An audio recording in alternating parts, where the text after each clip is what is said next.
Welcome to Chillin' 101. We hope this video helps. In this video, I will explain how to enable cookies in Chrome. First, understand that cookies are small files websites store on your device. They remember your preferences, like login information or items in a shopping cart, making your browsing smoother. Enabling them ensures full website functionality and a personalized online experience. Let's get started with the simple steps. To begin, open your Chrome browser. Look for the three-dot menu icon in the top right corner and click it. From the drop-down menu, select Settings. This will open a new tab with various configuration options. Next, on the left-hand side, find and click on Privacy and Security to access related settings for your browsing data. Within the Privacy and Security section, locate and click on Site Settings.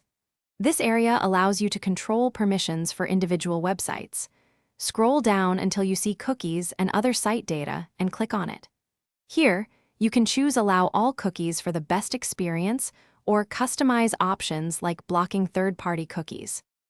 With cookies enabled, you'll notice a much more personalized and efficient browsing experience.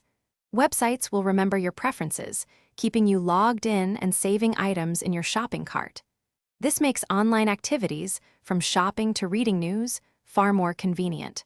Remember to check the description below for a link to the Owala water bottle and other great deals. Enjoy your seamless online journey. Thanks for watching. Consider subscribing if we helped you.